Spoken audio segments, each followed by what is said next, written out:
আসসালামু আলাইকুম কৃষি বন্ধুরা, আশা করি সকলে ভালো আছেন। আজকের ভিডিওটি হচ্ছে কিভাবে আপনারা ওল চাষ করবেন, সঠিক নিয়মে ওল চাষ করে কিভাবে অধিক পরিমাণে লাভ করতে পারবেন, এটা নিয়েই আজকে আলোচনা করব।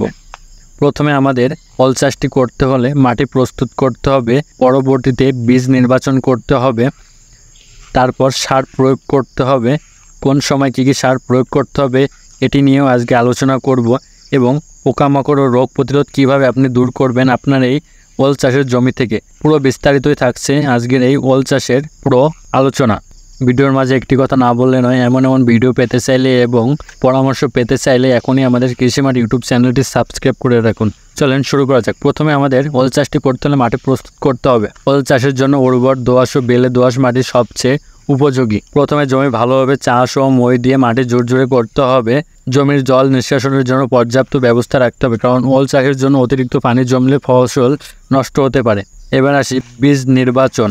কীভাবে বীজ নির্বাচন করবেন? ওলের কন্দ বীজ হিসেবে ব্যবহার করা হয়। বীজগুলো 500 গ্রাম থেকে 1 কেজি ওজনের হলে খুব ভালো হয়।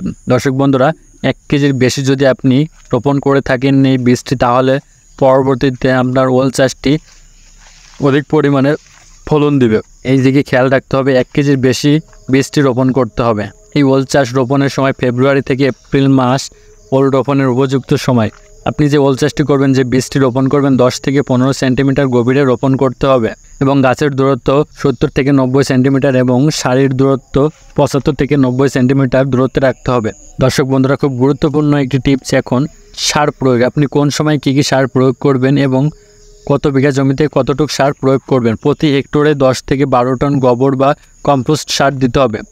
রাসায়নিক সার urea 150 KG, TSP 100 KG, MOP 150 KG, potassium সার ব্যবহার করলে ওলের গুণমান ভালো হয়। রোপণের সময় টিএসপি এবং এমওপি সার মাটিতে মিশিয়ে দিতে হবে এবং ইউরিয়ার অর্ধেক রোপণের সময় এবং বাকি অর্ধেক 40-50 দিন এবং 80-90 দিনের পর চাপান হিসেবে দিতে হবে। সেচ ব্যবস্থাপনা। ওল গাছকে প্রাথমিক পর্যায়ে পানি দেওয়া খুবই গুরুত্বপূর্ণ।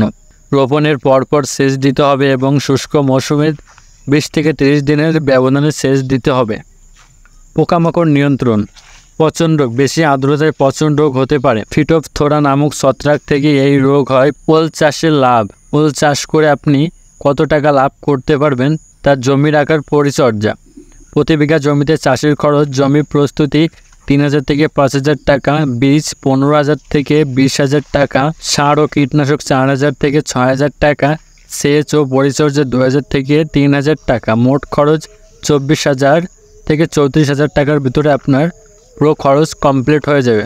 এবার আসি লাভের হিসাব। মোট আয় থেকে খরচ বাদ দিলে প্রতি বিঘা জমিতে 1.5 লাখ থেকে 3 লাখ টাকা লাভ করতে পারবেন। দর্শক বন্ধুরা, আমি যে নিয়মগুলো বললাম, এই নিয়মগুলো অনুসরণ করলে, সঠিক পরিচর্যা করলে এবং বাজারের চাহিদা ভালো হলে ওল চাষ থেকে আপনি এই 1.5 লাখ থেকে 3 লাখ টাকা অতি সহজে লাভ করতে পারবেন 1 বিঘা জমিতে।